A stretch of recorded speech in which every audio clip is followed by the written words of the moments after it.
Los expertos chinos y de la Organización Mundial de la Salud que investigaron en Wuhan el origen del COVID-19 consideran que es extremadamente improbable que el nuevo coronavirus se haya filtrado de un laboratorio. Aseguran que aún no se ha identificado la especie animal que pudo ser responsable de transferir el virus a los seres humanos. Hoy, 9 de febrero, inicia el proceso para el segundo juicio político contra Donald Trump. El ahora expresidente de Estados Unidos está acusado de incitar a la insurrección tras la toma del Capitolio el 6 de enero. Se espera que este martes se debata y se vote sobre la constitucionalidad de este proceso. Aumenta la tensión en Myanmar tras las protestas sociales en rechazo al golpe de Estado del 1 de febrero. La policía lanzó chorros de agua, balas de goma y gases lacrimógenos contra manifestantes en Naypyidaw, la capital del país, y en Mandalay, la segunda ciudad más grande, en un intento para dispersar las movilizaciones luego de que el movimiento del nuevo gobierno militar limitara las reuniones de más de 5 personas. Muy buen día, gracias por continuar con nosotros en France 24. Soy Raúl Blanco, como siempre un gusto saludarlos.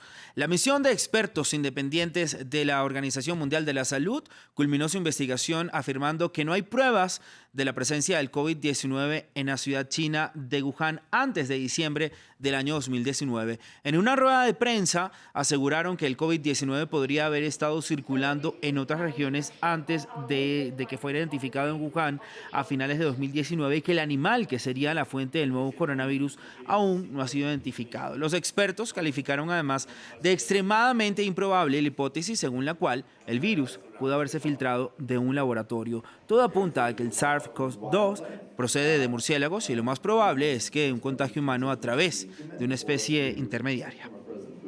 Todo el trabajo que ha sido hecho sobre este virus tratando de identificar su origen continúa apuntando a un reservorio natural de este y otros virus similares en murciélagos. Sin embargo, los hallazgos sugieren que la hipótesis de un incidente de laboratorio es extremadamente improbable para explicar la introducción del virus a la población humana y por ende esta no es una hipótesis que implicaría sugerir estudios futuros en nuestro trabajo para comprender los orígenes del virus. Y cambiamos de información porque en Estados Unidos inicia hoy el proceso para un segundo juicio político contra el expresidente Donald Trump. Y aunque todavía no está claro cuánto tiempo podrá tomar, representantes de ambos partidos acordaron las reglas para el procedimiento. Por ello vamos hasta Washington, D.C. con nuestro corresponsal Cristóbal Vázquez. Cristóbal, muy buen día. Hoy empieza entonces este proceso para el segundo juicio político contra Donald Trump en el Senado. ¿Qué se debatirá el día de hoy y cómo será la agenda esta semana? Empieza a la 1 de la tarde, hora de Washington, en plenaria del Senado. Jamie Raskin liderando los demócratas y los abogados de Donald Trump en defensa del expresidente debatirán si el segundo caso de impeachment contra Donald Trump es constitucional. Tendrán 4 horas para hacerlo y entonces sabremos si el caso sigue adelante a eso de las 5 de la tarde, hora de Washington. Se espera esta semana que si es aprobado este caso de impeachment en el Senado, entonces los demócratas liderados por Raskin presenten sus argumentos iniciales. Tendrán 16 horas para hacerlo y después será la defensa de Donald Trump que tenga también 16 horas para hacerlo. Se había dicho que la defensa de Trump, porque era judía, no iba a trabajar el sábado, pero ya pues quitaron esta solicitud y están dispuestos a trabajar el sábado si es necesario. Ahora, Cristóbal, los demócratas aseguran tener una evidencia abrumadora sobre la culpabilidad del expresidente, pero la defensa de Trump, mientras tanto, denuncia un proceso inconstitucional. ¿Qué podemos esperar de los argumentos de ambas partes?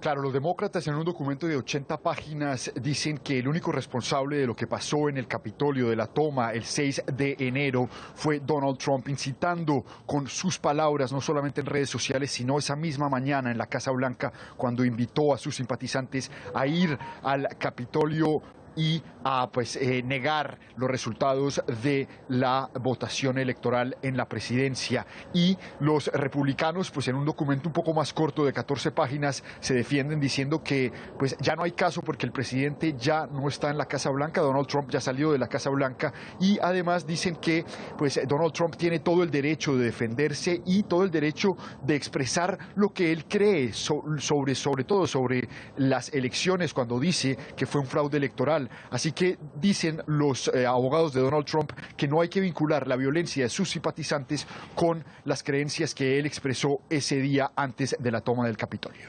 Cristóbal, gracias por la información. Feliz día. El gobierno de Colombia anunció la creación de un estatuto de protección temporal para migrantes venezolanos en el país, que supondrá la regularización de más de 950.000 personas. Una decisión histórica en materia de migración. Colombia regularizará temporalmente a los migrantes venezolanos. Nosotros hacemos pública la decisión de nuestro país de crear un estatuto de protección temporal en Colombia, que nos permita hacer un proceso de regularización de esos migrantes que están en nuestro país.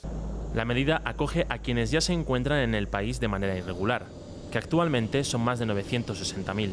Los que ya están regularizados no tendrán que acudir a estar haciendo actualizaciones constantes de sus permisos, sino que tendrán un proceso de mayor estabilidad. Y a quienes están en nuestro país en condición de irregulares, tendrán una hoja de ruta a esa regularización. Pero con el fin de desincentivar la migración ilegal, quienes entren al país durante los próximos 2 años podrán acogerse. La vigencia de este estatuto será de hasta 10 años y transcurrido este tiempo, los interesados en seguir en Colombia podrán optar a ser residentes. Cifras de ACNUR señalan que en la actualidad 5,4 millones de venezolanos viven fuera de su país.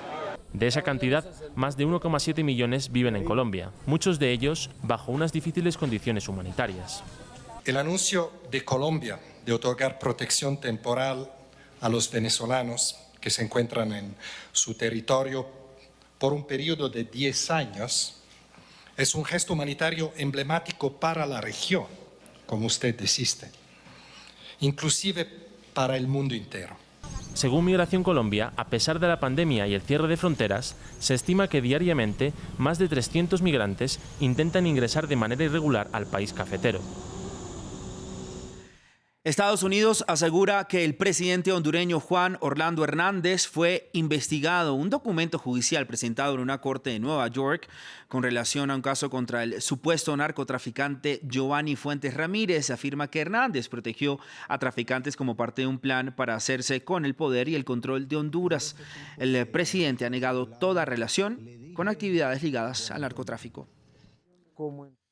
La oposición haitiana desafió la autoridad y legitimidad del presidente Jovenel Moïse al declarar el fin de su mandato y nombrar a un presidente interino, un día después de que el gobierno denunciara un complot para dar un golpe de Estado. El nuevo presidente, reconocido únicamente por la oposición, es el magistrado Joseph Messen Jean-Louis, decano de la Corte de Casación Máxima Instancia Judicial del país. Horas después, Moïse ordenó la jubilación de Jean-Louis y otros 2 jueces opositores por medio de un decreto presidencial. Veamos ahora el informe de Álvaro Cordero. La fractura política en Haití parece profundizarse día a día. La oposición acusa al presidente Jovenel Moïse de perpetuarse en el poder al no haber dejado su cargo este 7 de febrero. Pero él rechaza esto y alega que su mandato termina en un año. No soy un dictador. Sé que mi mandato termina el 7 de febrero de 2022. Los dictadores son personas que toman el poder y no saben cuándo se van. Moïse defiende que su periodo de gobernanza es por 5 años, mientras que los opositores aseguran que la Constitución limita los mandatos a 4 años. La tensión en el país solamente ha ido en aumento y este domingo el presidente denunció un intento de golpe de Estado, en el que se detuvo a 23 personas.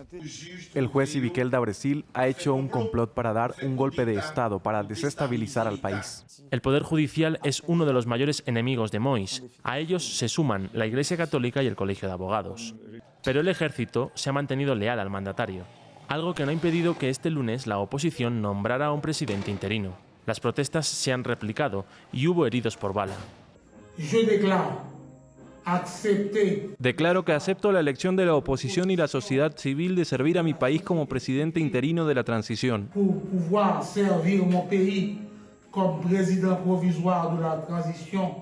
Haití es el país más pobre de América.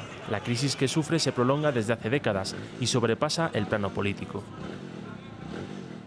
Cuarta jornada de protestas masivas contra el golpe de Estado en Myanmar. En varias ciudades del país la policía disparó balas de goma y cañones de agua contra los manifestantes que desafiaron la prohibición de reuniones impuestas por los militares. La detención de la depuesta líder Aung San Suu Kyi el 1 de febrero ha desatado el mayor movimiento de protestas en más de una década en ese país.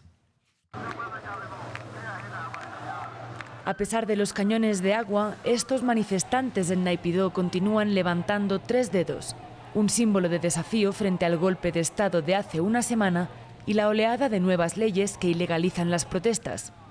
El ejército ha prohibido cualquier reunión de más de 5 personas, pero grandes multitudes siguen saliendo a la calle para pedir la liberación de Aung San Suu Kyi y el regreso de su gobierno.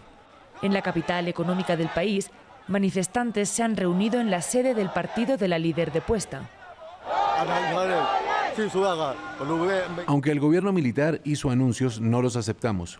No lo reconocemos como nuestro gobierno oficial, ya que solo reconocemos a nuestro presidente como jefe del gobierno oficial. Resistiremos las leyes del gobierno militar de alguna forma u otra.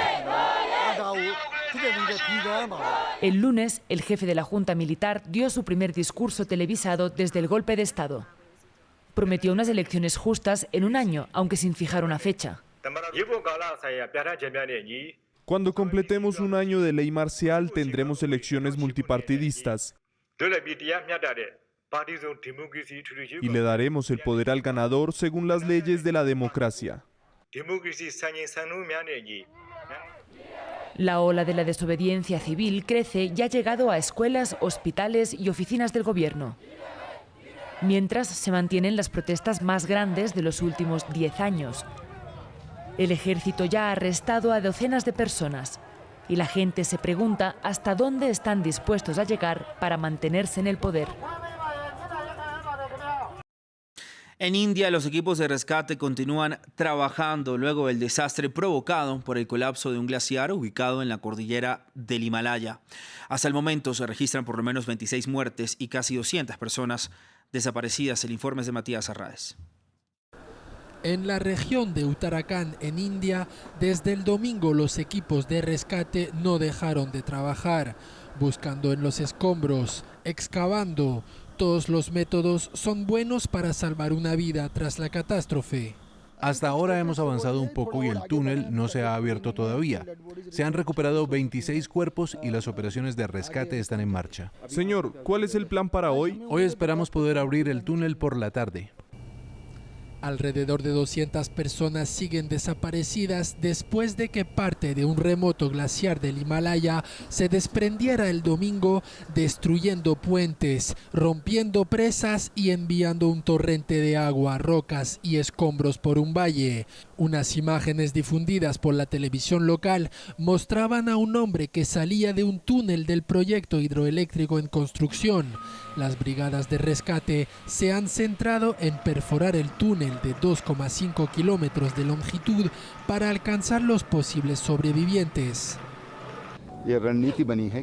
Tenemos una estrategia en la que podemos trabajar con 2 máquinas allí. Se está trabajando en ello para que puedan ser rescatadas pronto. Estamos tratando de llegar a las 30 a 35 personas que sospechamos están atrapadas en el túnel.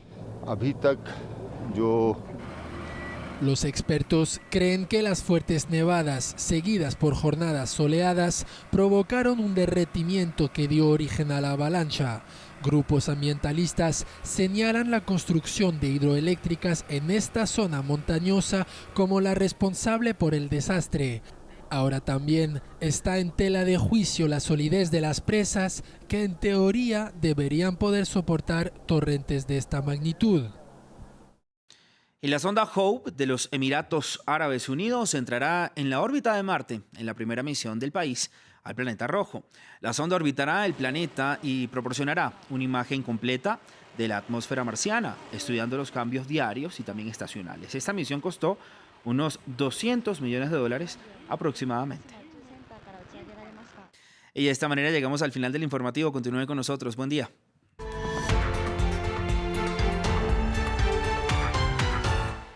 France 24 en español sigue